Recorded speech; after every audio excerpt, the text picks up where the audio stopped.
Welcome to today's Catholic Daily Readings from Christus Dominus Bread of Life. A reading from the book of Joel. Priests, gird yourselves and lament. Ministers of the altars, wail. Enter, ministers of my God, lie down in sackcloth. For sacrifice and libation have passed away from the house of your God. Sanctify a fast, call an assembly, gather the elders and all the inhabitants of the land into the house of your God, and cry out to the Lord, woe to the day. For the day of the Lord is near, and it will arrive like a devastation before the powerful. Blow the trumpet in Zion, sound the alarm on my holy mountain. Let all the inhabitants of the land be stirred up, for the day of the Lord is on its way. For it is near, a day of darkness and gloom, a day of clouds and whirlwinds. Like the morning spreading over the mountains, so is a people, numerous and strong. There has never before been anything like it, nor will there be again, even after many generations.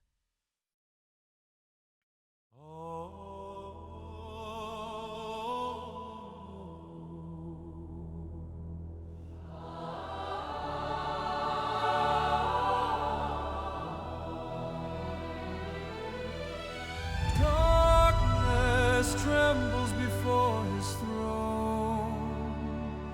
The Lord reigns in everlasting love.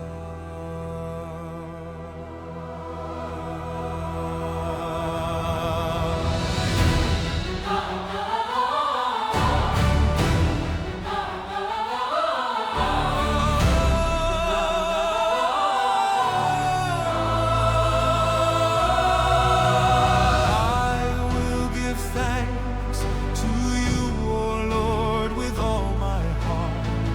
I will declare your wondrous deeds. I will sing your name, O Most High. For you are my refuge and my song.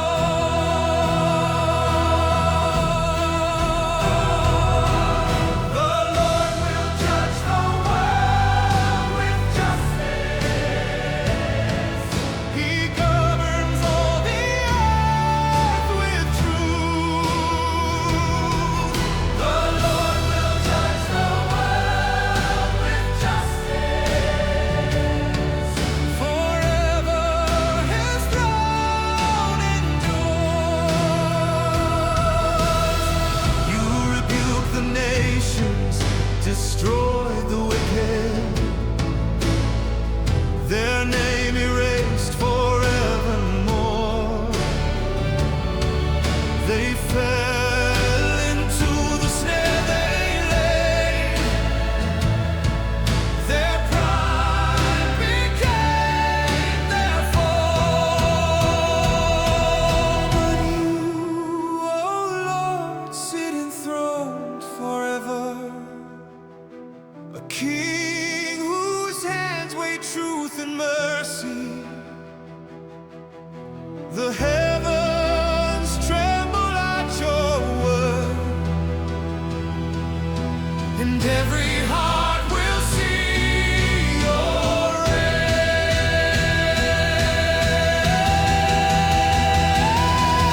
The Lord will judge the world with justice. He governs all the earth with truth. The Lord will judge the world with justice. Forever his throne endures.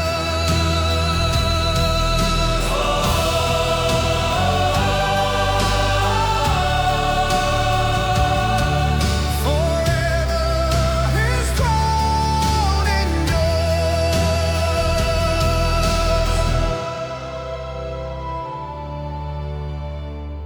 Forever his justice stands.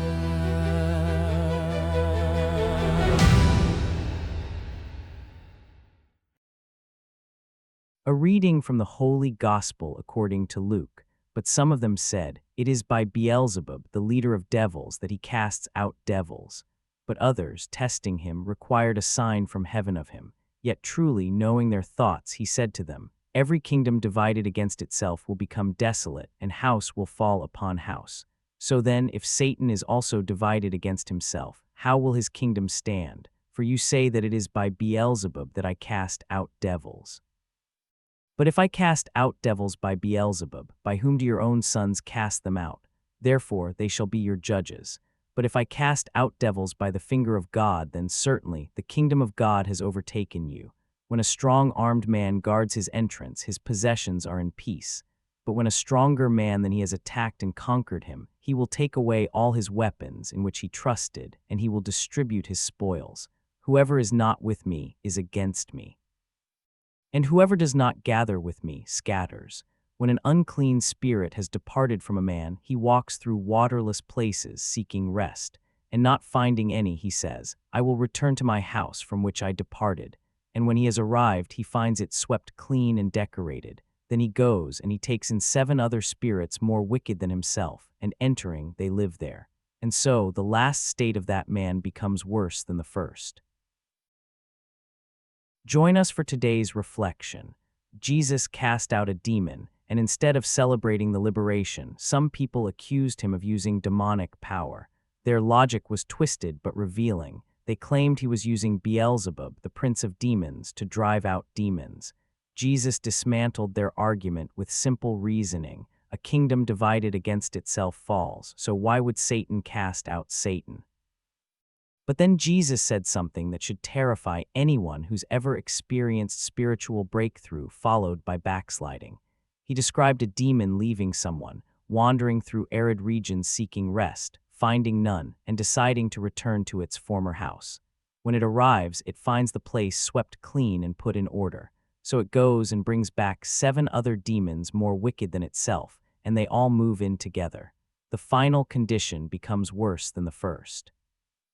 This isn't just ancient demonology. It's a warning about what happens when you clean house spiritually, but don't fill the emptiness with something substantive. It's about the dangerous state of being not quite possessed, but not quite free, religious enough to avoid obvious sin, but not committed enough to embrace transformation. The image is chilling. The demon returns to find its former residence swept and organized, better than before, actually. The person has done the work of cleaning up their life, removing destructive habits, getting things in order. But the house is empty, no new occupant, no substantive presence filling the space where darkness used to live, just clean emptiness waiting for something to fill it. 7 demons return, each worse than the original. The final state becomes 7 times more oppressive than the initial bondage. Jesus isn't saying this might happen occasionally. He's describing a pattern so predictable that the demon confidently brings reinforcements because it knows the house stands vacant. Joel's prophecy provides the backdrop for understanding this spiritual reality. He calls for sacred assembly, fasting, and mourning because the day of the Lord is coming. This isn't just about scheduled religious observance. It's about recognizing that spiritual danger requires urgent response, that cleaning house without establishing new occupancy leaves you vulnerable to worse invasion. The psalm reinforces God's role as judge who governs the world with justice, but justice includes confronting the reality that neutrality in spiritual warfare is impossible. You're either being filled with God's presence or you're leaving room for something else to move in. There's no safe middle ground where you're just clean and organized but uncommitted. Here's what makes this teaching so practically challenging. Many people experience this exact pattern without recognizing it. You have a breakthrough, maybe through retreat, crisis, or genuine encounter with God. You clean up obvious sins, break destructive patterns, get your life organized. Everything seems better for a while, but you never replace the destructive patterns with life-giving practices. You stopped the bad habit but didn't cultivate opposite virtues. You removed toxic relationships, but didn't build healthy community. You quit destructive behaviors, but didn't develop practices that keep you connected to God's transforming presence. The emptiness starts feeling uncomfortable. The disciplines that seemed easy during initial enthusiasm become burdensome. The relationships you walked away from start looking less toxic in retrospect. The behaviors you renounced begin seeming less dangerous than the loneliness of your cleaned-up life. Then the demons return, but they don't come alone. They bring spiritual oppression that makes your original bondage look mild by comparison. The bitterness is worse than before. The addiction returns with intensified grip. The patterns you thought you'd conquered come back more entrenched and resistant to change. Jesus describes this not to discourage breakthrough, but to warn against incomplete transformation. Getting demons out is necessary but insufficient. The house must be filled with substantive presence that makes return impossible, not just cleaned and left vacant for eventual reoccupation. This connects to Jesus' larger point about accusations of demonic power. His critics wanted to explain away liberation without acknowledging its source. They'd rather attribute breakthrough to evil than admit that God's kingdom was breaking into reality.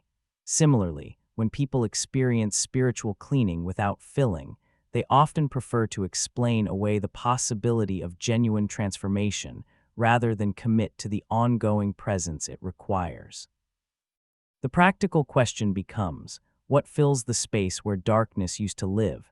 Jesus is clear that casting out demons demonstrates the finger of God at work, which means the kingdom of God has arrived. The appropriate response to liberation isn't just gratitude for what's gone, but invitation for God's presence to occupy every space that was cleared. This means replacing destructive habits with spiritual disciplines that keep you connected to God's presence. It means building relationships with people who reinforce transformation rather than enable backsliding. It means developing practices of worship, study, service, and community that fill your life so completely that demons return to find no vacancy. Joel's call for sacred assembly isn't just ancient ritual, it's practical wisdom about how transformation gets sustained. You need community that reinforces liberation, practices that maintain connection to God's presence, rhythms that keep filling you with what demons can't coexist with.